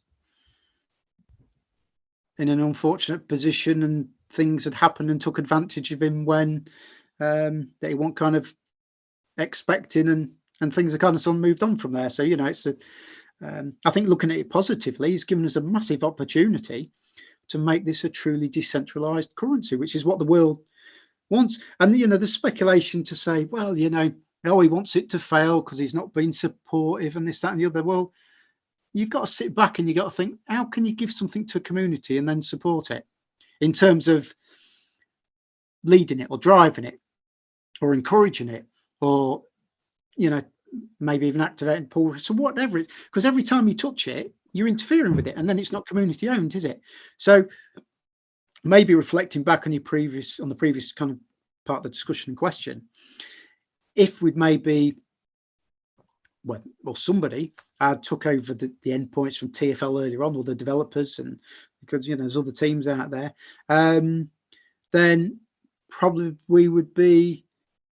we probably wouldn't even be having this conversation now, because it'd have happened maybe 4 months ago. So so I don't think there's it's got any kind of real influence. There'll be money in the system from where adapts were maybe sponsored before, and that money's kind of shrunk, but it's still kind of there, but in a lower kind of value. Probably people need paying back and stuff. I mean, I don't quite, they're all kind of individual business agreements that are nothing to do with me, really, and they're just private between whoever made them, aren't they? So there's, everybody is an influence. I mean, you've got an influence, I have, everybody in the world has an influence. It's just how it's used, isn't it? And but that's not necessarily a bad thing, is it? No, not at all. All right, so now there are a lot of people who are using their talents and platforms to influence LUNC, to get the word out, just basically like you're trying to do with TerraCVita, to maybe get the word out to some people who are a little confused about what's going on, or maybe even have never heard of it. It's a way to reach out. And there are a lot of different initiatives right now that are doing the same thing, reaching out in different ways, not quite in the way that you're going to do it, or maybe as broad, but with everybody who's on board right now, fixing the code, burning LUNC off, just the holders who are buying and selling and subjecting themselves to the tax, doing everything that we can to get this going. This question comes in from CryptoX, and it says, where do you see LUNC after 2 years?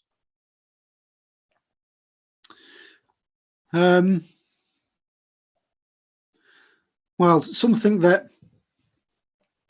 don't do is, which is going to be quite ironic actually, is I don't predict the future, if you like that. In terms of risk management, I guess the irony is that's exactly what you're trying to drive a future, but in a direction that you want it to go, rather than something that's unintentional, that's a loss, harm, and whatever it may be. So I suppose from that point of view, I maybe do try. But in terms of predicting the financial markets, I know this isn't what people are going to want to hear, but it will go where it goes. And providing we get an ecosystem up and we're successful in terms of connecting it to some kind of kind of derivative or coin or token or something that's roundabout worth, you know, a reasonable kind of stable figure, whatever that is, you know, for fear of saying a stable coin, then I think provided we get that and we get the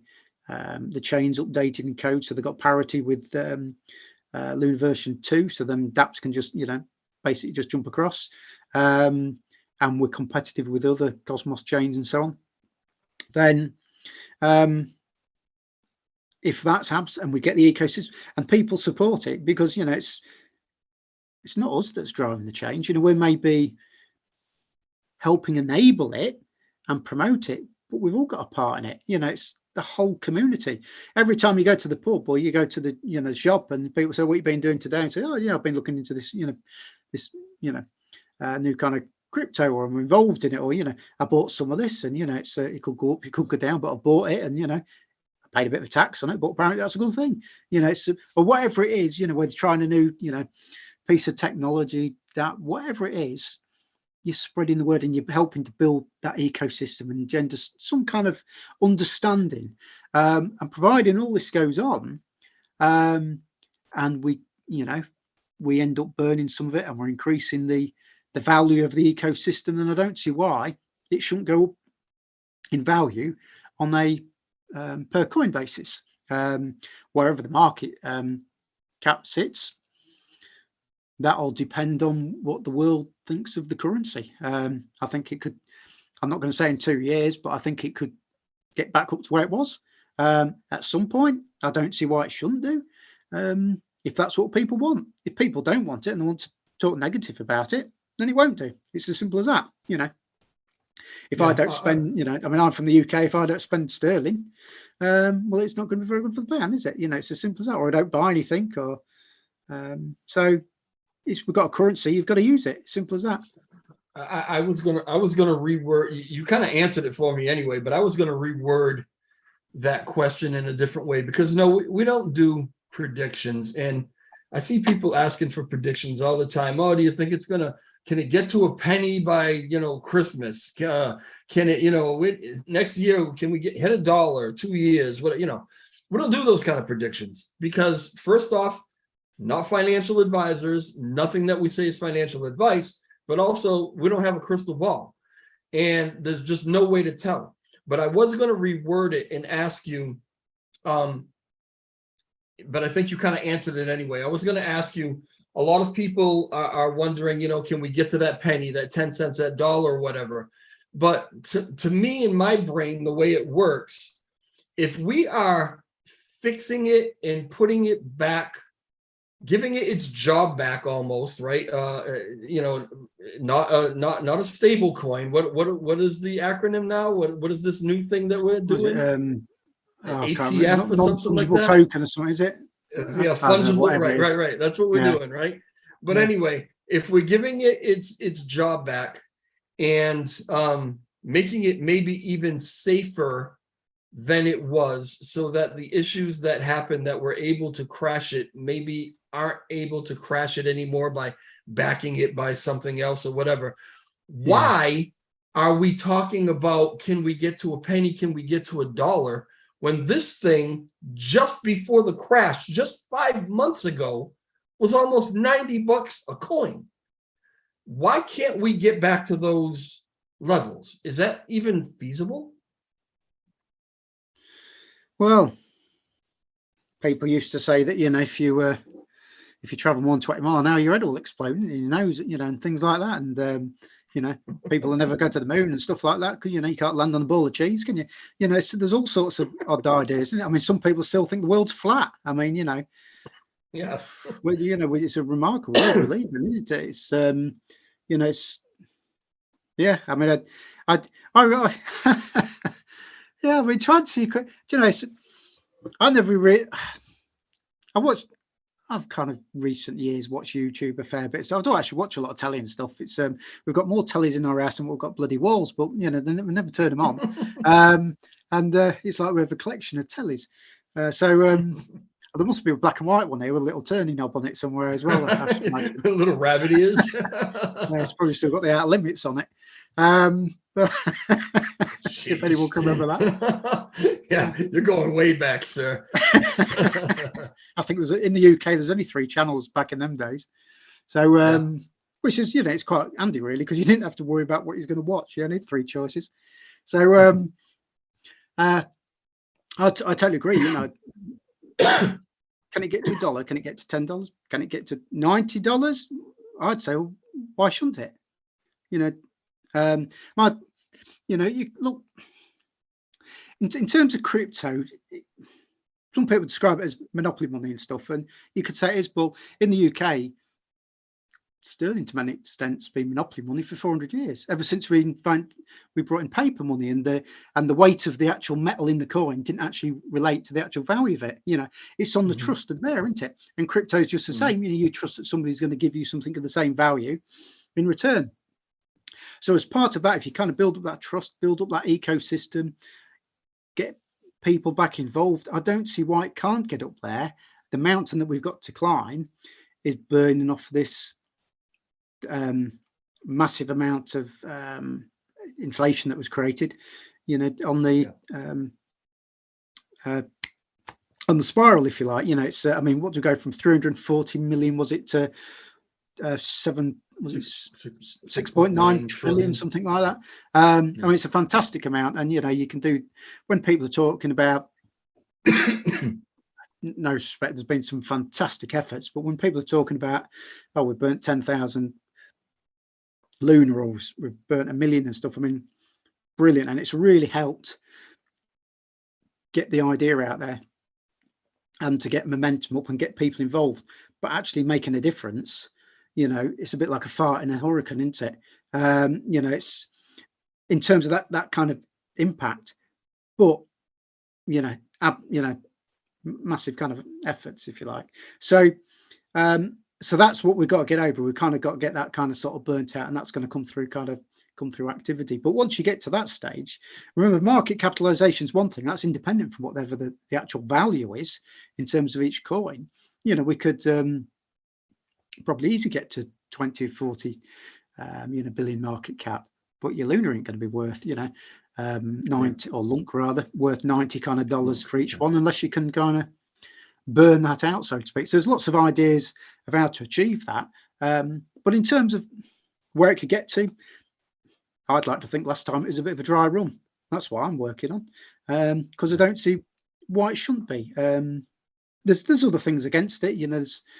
As time goes on, there's more and more kind of coins and chains and stuff come out there, but no, I think it's got such a massive community, massive potential, that I don't see why you should even think, can we get to $1? I mean, for me, you know, it's, why shouldn't you get to $1?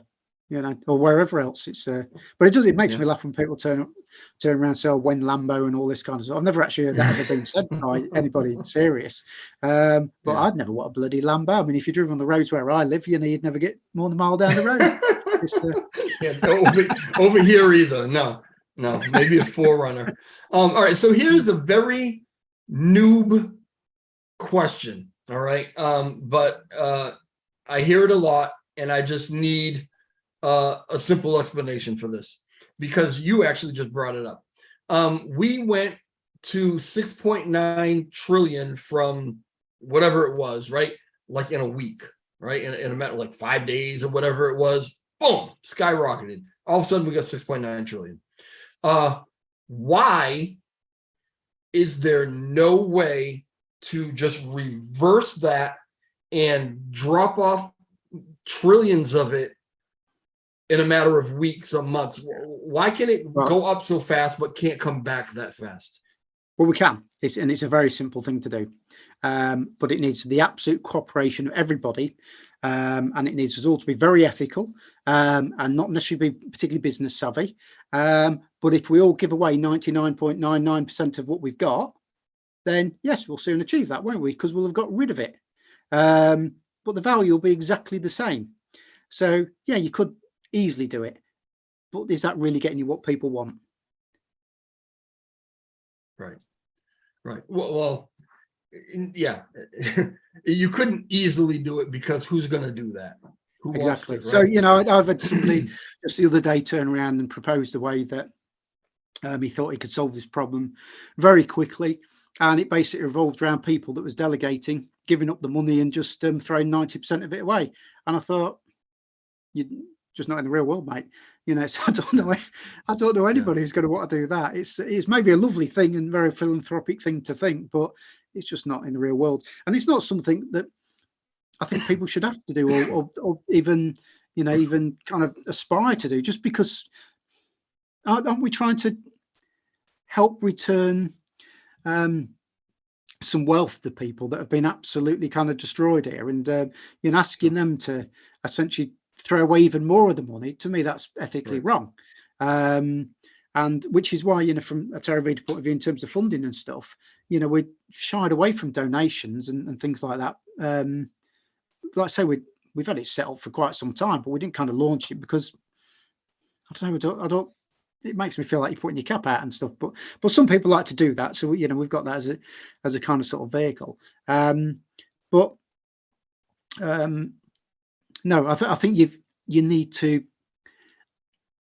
get it to work, kind of burn through or swap it out or something through the actual operation of the ecosystem. No, it's really interesting, because I've spoke to quite a lot of developers recently, and a lot of people within the ecosystem. And I know there's some people, and there's people you've interviewed, or Ed, on you. Do you call this a show? Is it the DJ Trev show? You call it whatever you want to call it. The hell I know. I don't know. I'm not even sure what I'm doing here, to be honest with you, Rex. You're gonna have a prime spot at some point, aren't you? It's DJ Trev market talk. Just chatting, man. Just chatting, man. I don't know. Is anybody listening? Yeah, there's some people listening. So yeah, in terms of kind of burning it out, get rid of it, I think it needs to be through the ecosystem. Now, like I say, I've been talking to no end of people. Sorry. And in terms of them operating dApps, nobody's ever said that they're particularly bothered about 1.2% tax. Now, I know we've got economists, well, maybe whether economists or strategists, and so on, that are looking at different ways to do this. And it could be that 1.2% tax maybe isn't the most effective. It could be that there's far more effective ways, maybe through promoting the ecosystem and growing that potential, so you can maybe have a lot lower tax, or maybe just kind of put some fee on that if you want to take money out of the system, and it maybe is free to operate within the system. It's I'm not, am I for the 1.2% tax or not? It's I'm for lunar classic recovery, and whatever it takes to do that, providing it's in the benefit and the interest of the people within the system. I don't really mind what the solution is. It's I'll support the community in terms of hopefully making the right decision, and the right decision isn't necessarily my decision, it's their decision, but based on facts, and we'll do the best that we can. I certainly, out of everybody I've spoken to, but there might be people with different ideas, but they all kind of want the same thing. And I think having different ideas is great. It's that the more ideas you got, the better the chances that you're going to get the one that's really good. And sometimes it's some of the most maybe straightforward ideas that people don't even think of because they just think it's ridiculous, which is how I ended up finding a solution for the endpoints, because to me it was such a simple question. I used to think, well, there's no point me raising that, because what a daft question. Of course we've got that covered. But it's a bit like saying, have you put the nuts on the wheels? You just assume that you have, won't you? It's them type of things. But in a previous life I used to do lecturing and things like this, and quite often, in some of these AMAs and stuff, I sometimes play the idiot. It maybe don't take a lot of doing, I don't know, but because I kind of understood that a lot of people are frightened to ask simple questions because they think it makes them look thick, but quite often it's the simple questions that have got the most value within them. And if you think about what we kind of said earlier on with TerraCVita, we're trying to sell this to the world, and or convince the world that it's a good thing to get involved in, and that means helping people at a very fundamental, very, very simple level understand what it's about, because it scares the hell out of most people. you know, it's, I mean, I didn't get involved in it for donkey's years, and you know, I had like I say, my son, you know, trying to convince me to do it, and you know, what scared me was, well, how am I going to get my money out? And I couldn't get my head around how to kind of do it, because it was like talking in a completely different language. And as you know, most of us English speakers are quite ignorant, because you know, you know, it's the rest of the world that's learned our language as a second one. You know, it's all we can manage. So you know, I'm very about to, you know, our colleagues around the world. So yeah, so I think, you know, this crypto language, you know, we've got to make it a second language for the world, and get them to have confidence in it. And you know, I think it could work with traditional kind of finance sectors, you know, really well. But you know, so there's lots of things to do there. Not sure if that answers your question. I've gone off on a bit of a tangent again. But No, if you're not doing a tangent, I'm doing a tangent. So what, you know, just got to deal with it. Are you afraid at all, or concerned at all about any of the regulations that are kind of coming down the pike?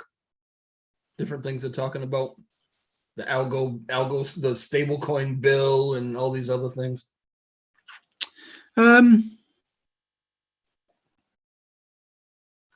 No, not really. That's Why? Maybe, you know,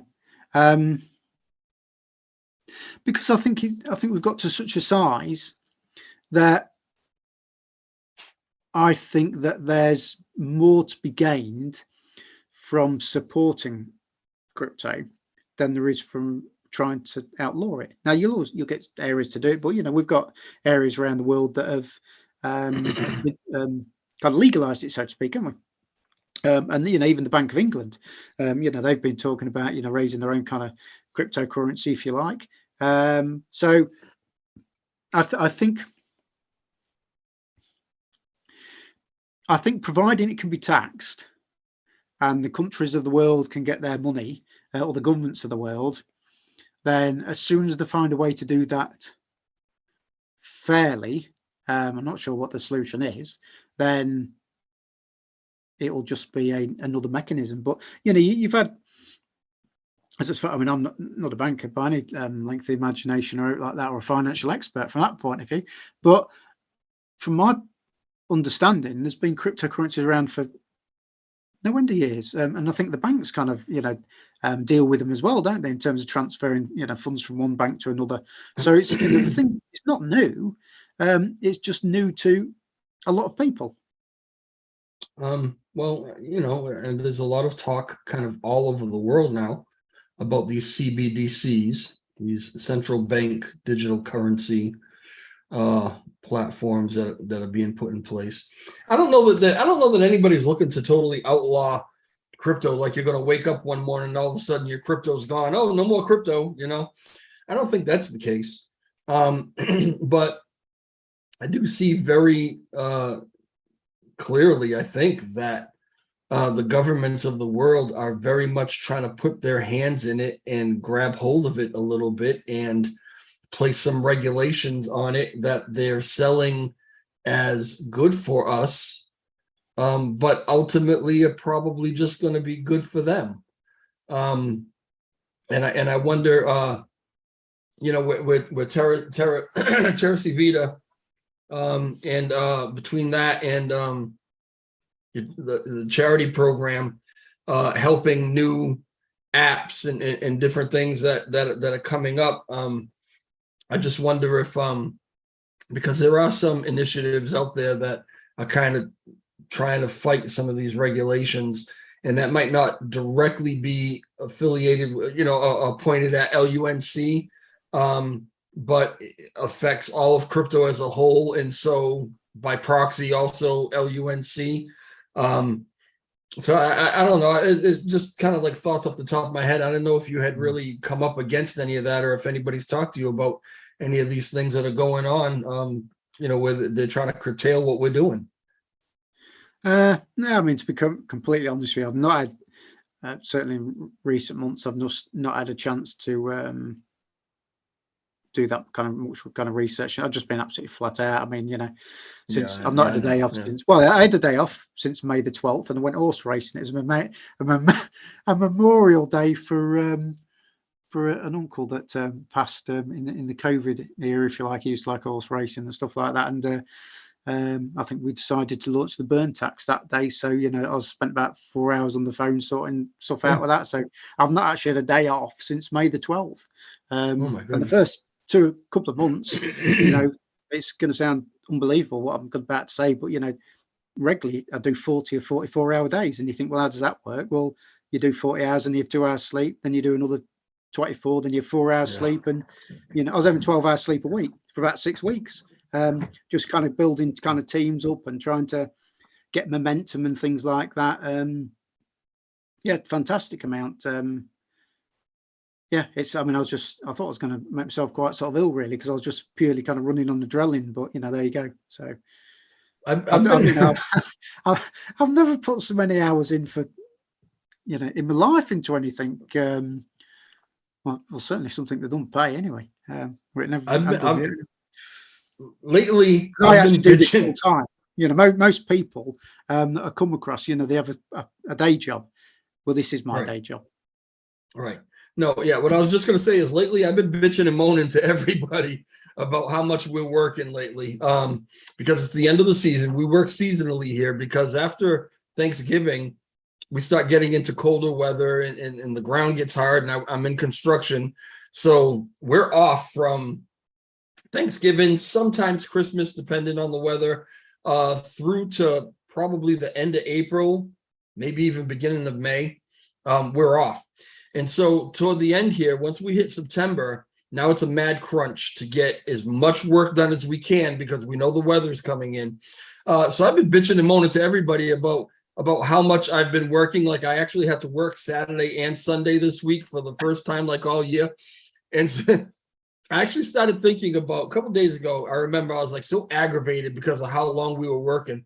And then I started thinking about you guys, because it's not only you that I've heard that from everyone else, that everybody's getting a couple hours sleep here and there. Some people are doing their day job, and then every spare moment they have is with LUNC and, you know, answering questions and dealing with the public and doing, you know, everything that you guys are doing. It's phenomenal how you're on your feet as much as you've been working, and it makes me feel like a little pansy for complaining about having to work the weekend, you know. I guess ultimately what I'm saying is that we appreciate you guys. We really do. The amount of work that you're putting in, the effort that you're putting in to help people you don't even know. These different initiatives, you know, branching off doing different things, TerraCVita, the charity, innovating, coming up with new ways to help us. It's just, you know, it needs to be applauded more than it probably actually is. You guys need to be compensated. You know, we're grateful. And I'm speaking for everybody. Right now, I'm speaking for the whole community. We are extremely grateful and thankful for you guys. So, you know, thank you very much. Well, you know, thank you very much, buddy. And it's down to us all, isn't it? And I think I mean, it's not, like I say, it's not me, it's not you, it's everybody, isn't it? And, you know, everybody does the part. I mean, you play a fantastic part, and, you know, you're great at what you do. I kind of, I guess I'm a very placid kind of sort of chap, you know. The red mist occasionally comes down, but it's very, very infrequently. But the kind of things that aggravate me are, like I say, fuddsters, and people just talk negative about stuff without any kind of you know, facts or anything behind it. And they're just, you know, the glass is half empty kind of people, if you like, rather than half full. And I kind of look at it and think, well, you know, if he's walking down the street, you saw an old lady there, slipped up or something like that, would you just walk past? Or would you just stop and help her up and give him a hand and do what I think's the right thing? And that's what we're doing. We're giving people a hand, aren't we? And, you know, I think that's what we should all do. You got them fuddsters that sit back and think, oh, well, you picked up with the wrong hand, didn't you? Or, you know, it's she maybe didn't want picking up, and, you know, there's them sort in there, but, you know, they're you know, they're not really worth listening to her. They're just a little bit of kind of wind in the background, aren't they, really? So, but yeah, it's by and large, fantastic community, fantastic kind of people. And, you know, I'm kind of very humble and kind of proud to be part of that, really. It's, I mean, the amount of messages I get through kind of Twitter and, you know, even kind of from day one, you know, you kind of read them and, you know, it's, in the early days, you know, there's people that, you know, had suffered so harshly, you know, they got themselves into, well, say got themselves into this situation. I mean, you know, unless you're forced to invest in it, that's, you know, a bit different into it. But, you know, people took choices. We maybe didn't understand the risks. Not going to go into that, but we ended up in situations, and yeah, there's some very sad stories for a start. And you know, I often used to have a bit of a kind of sparkle in my eye, or, you know, tear in my eye, if you like, reading them. And as they've gone on, they've tended to kind of change them stories in terms of, that's a kind of gratitude. And, you know, I kind of feel very humble. People think that they need to say thank you to me. I'm just a normal bloke just trying to do what I think's the right thing. And, you know, yeah, but that's the thing about you guys, is that you're all very humble, and that's the answer I get all the time is, I'm just doing what anybody would do, you know. I'm just doing the right thing. But the fact of the matter is that's not everybody would do what you guys are doing. You're very, very special people, and just take the compliment. We really, really appreciate you. I've got a question or two from the chat, if you don't mind. My buddy Ricky Vanoli, he says, can you ask Rex, how can Terra Classic blockchain be positioned to provide utility to Fortune 500 type corporations in the next bull market? Companies such as Visa, Citibank, Apple. I think the answer is 42, isn't it? Because that's the answer to most things. Yeah, we're working on that one. But yeah, absolutely, that's where we need to be. And you know, actually within, you know, my team, and there's lots of people out there, and people, you know, won't know about doing this as well. But, you know, it's for us all to reach out to these organizations and you know, show them the door, so to speak, and show them what they're kind of missing out on. And you know, every time you buy something, just say to the shop, I'd like to pay for it with Lunk. And they'll look at you gone out, I think, what the hell's that? And if everybody said that and so, you know, I'm going next door unless I can pay with Lunk, we'd soon start to be able to use it, wouldn't you? So we could all do our own little bit. Okay. You know, say to your employer, I want paying, you know, pay me in Lunk. I prefer that. No kidding. You know, I'll do an extra couple of hours a day if you pay me in Lunk. If you pay me in Lunk, it's not bad. All right, one more. Let me see. I'm not sure that I even understand this. Article 1, Section 10, no state shall make anything but silver, gold. I don't even know if this is a question. U.S. minted coins, a tender in payment of debts, your owed silver. Crypto is all right. Your owed silver/gold minted coins for your crypto, not dollars. Crypto is a human right. So that wasn't a question. It was just a statement. And okay, I appreciate that.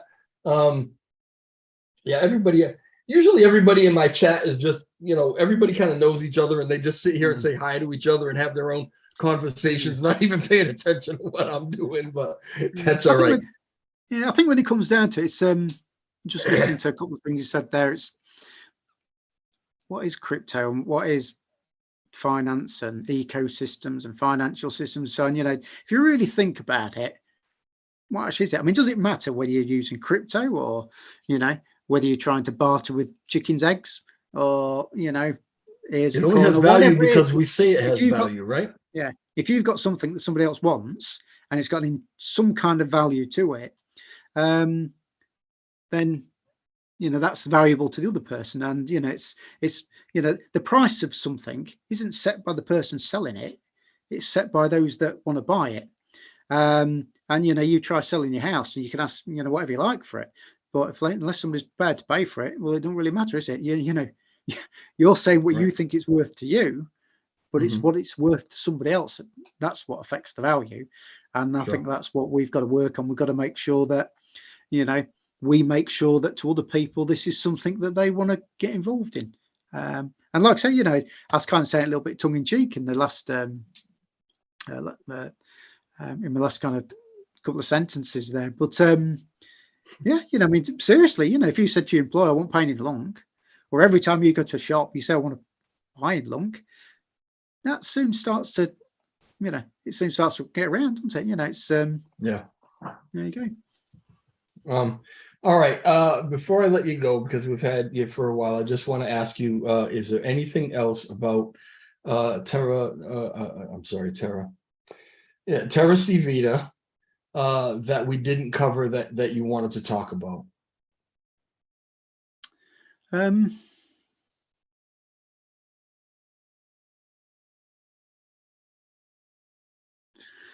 No, I think we've covered kind of most things really there. Where it's yeah, it's you know, we're just a group of people that want to help make the world a better place. It's as simple as that. Yeah, that's good. I mean, it starts with that, right? All right, awesome. Rex, it has been a pleasure, an absolute pleasure to finally get you on my channel, to finally see your face. Now, when we have our long conversations, I'll have your image in my head. I know who I'm talking to. It's that guy from the boat on Jaws. All right. Yeah, I'm gonna let you go. I want to thank you again for being here. Thank you for everything that you've done, everything that you're doing in the past. You know, to answer that guy myself, Rex ain't going anywhere because I'm not going to let him go anywhere. And feel free anytime you have anything that you want to get out, any information you want to get out, feel free to reach out. And you know, I'm always here for you, buddy. I really appreciate you. Thanks to everybody in the chat. Thanks for joining. Thanks for all the guys who came in with super chats. I also noticed I had set up memberships. This is all new to me. I'm just figuring this stuff out. So I set up something about memberships, right? So people can actually become members of my YouTube channel. It's like 99 cents a month or something like that, right? But it's just cool that anybody would want to do that. I'm so flattered by it. And I did notice a couple of new members today. So thanks, you guys. Welcome. And let's keep doing what we do. Let's keep growing. All right, Rex, have a great night, buddy. And you too. Thanks for having me.